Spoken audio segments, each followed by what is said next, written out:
Georgia, Ole Miss. Game is in Oxford, Mississippi. The Bulldogs are favored only by 2.5. The over-under is 54.5. Connor.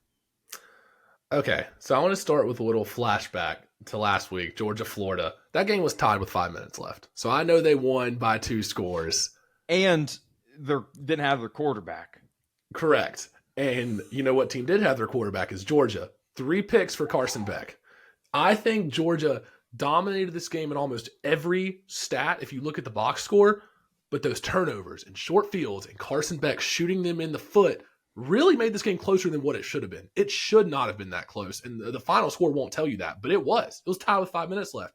You run through the picks. The first Beck interception, next play was a touchdown for Florida. The second Beck interception, short field goal. The third one, the defense held up, forced a punt. But those turnovers and those short fields and mistakes against a better team like Ole Miss, you can't have those. Do you think so? Obviously, the argument with these mistakes is that it doesn't happen every game. What do you think that this is starting to happen every game for Georgia? Like, you can start to account for these things. I have a stat real quick. Carson Beck is the first SEC quarterback in the last 25 years to throw for 3 or more picks in back-to-back wins. First quarterback in the last 25 years, 3 or more picks and back-to-back wins. And who were their opponents? Yeah, exactly. Florida and I'm blanking. I got stats department on it. Who did they play last week? I can't remember. It's all blending in. The game before was Texas. Yeah, it was Texas. It's all blending and then Mississippi State. Yeah, but Mississippi State, he didn't throw an interception against. And we know what that Mississippi State team is. That's right very now, true. So in his last 5 games, Florida, 3 interceptions. Texas, 3 interceptions. Texas was the game before. Oh, sorry. Yeah, Texas was the game before, yes. I read it wrong. Mississippi State, 2 interceptions. Auburn, 0 interceptions. Alabama, 3 interceptions. So does that mean he's had 8 picks in his last 3 games? Surely I'm not reading that right. 11 in his last 5.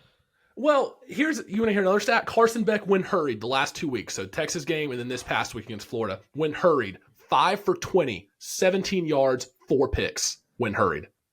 And this is... Ole Miss defense is no joke. Like, that defensive line, Ole Miss leads the NCAA in sacks. Yes, that number's a little bit skewed, but the last few weeks, 8 sacks for Ole Miss last week, 9 against Oklahoma, 6 against South Carolina. Those are SEC opponents.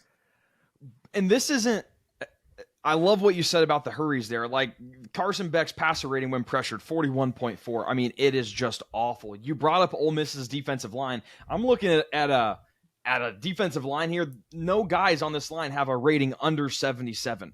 And this Georgia offensive line, they're not the Georgia line of years past. Dylan, let's play. You play the game real quick. Let's go position groups. I love this game. I got it written down already. I got the game down. The quarterback, Ole Miss, Jackson Dart, I don't care who they've played, has cleared Beck this year. Wide receiver, I'm going to go Ole Miss. Yes. Running back, I'm going to go Georgia. I think that's fair. But it's not by much. No, not by much. Offensive line, I am going to go Georgia because Ole Miss's offensive line is not great at all. Defensive line, Ole Miss absolutely clears. Secondary, I said Georgia close. I would go Georgia close as well. So there are a lot of things here, and I understand you could always point to the strength of schedule numbers. You have Ole Miss at 72nd. You have Georgia at 16th. Georgia has played tougher games, but this is not the Georgia of years past. Ladd McConkey is not walking through that door anytime soon. Neither is Brock Bowers. There are almost no offensive weapons here other than running back. And this Ole Miss defense, like I said, the front four is going to make life miserable for Carson Beck. I'll go ahead and say it. I love Ole Miss here. I think they win. Now, there's a big old fat caveat to all this. It is the same argument we talked about last week with Ohio State, Penn State. Lane Kiffin fumbles every single one of these big games against Kirby and Nick Saban and these top-tier opponents. I don't know. I don't think it matters as much to me as the James Franklin I'm piece. putting more weight into the fact that Carson Beck is going to have a turnover or 2 against this Ole Miss front that's going to cause pressure, that's going to shoot them in the foot. And if you really look at it, there's an argument that can be made that Georgia might be the more complete team. When it's all said and done, they might be the more complete team. But I think the mistakes that Carson Beck is going to make from that pressure, I think that's the straw that kind of breaks the camel's back. I love Ole Miss here. At home, getting 2.5. Come on. Would you go to say that Georgia is the more complete team? I think there's an argument that can be made. Okay. I don't know if I would agree with that, but it's not. And I don't think that's an egregious take. Just because Ole Miss has had a couple performances where you kind of shake your head a little bit and you're like, what happened here? And then last week they have 700 yards of total offense against Arkansas, and you're like, oh yeah, they're back.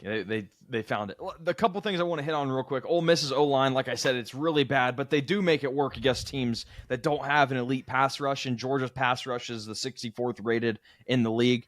Ole Miss has the highest rush defense grade in football, and I really think that's going to be the only way Georgia gets anything going on offense is if they want to run the football. I don't see it happening. How much stock do you put into Ole Miss is desperate? They have to win this game if they want to go to the college football playoff. Georgia, if they lose this one, it's not necessarily the end of the world. I wrote that down. I said this is a kitchen sink game for Ole Miss. This is their last chance for a really resume win, because if they take that third loss, that's it. That is actually it. I like Ole Miss here too. College game day graphic. Yeah. College game day graphic. Go Rebs. ready. We're gonna get flamed by Georgia fans. We're gonna be probably doing an apology tour next week to Georgia fans. I'm gonna do it again. I feel like I fall into this trap every year, and I tell myself, don't do it. Don't fall into the Lane Kiffin big game trap. He loses every single time. He just skates by more than James Franklin and Ryan Day does. I don't know why, but I'm gonna do it again. I mean, they got the better quarterback. It's a matter of the offensive line, and the big thing when I was going into this game, doing my homework, was we saw this Ole Miss offensive line step up against an elite defensive line in South Carolina. Now, to South Carolina, not a great team. They were the most frisky team in the country, that's for sure. But that defensive line has wrecked people. We saw it against A&M. We've seen it against multiple teams this year. And they held up really well against them. And when it really came down to it, that's what I'm hanging my hat on with this offensive line. Trey Harris plays. Jackson Dart. Give me Ole Miss money line. I want to workshop a bit here.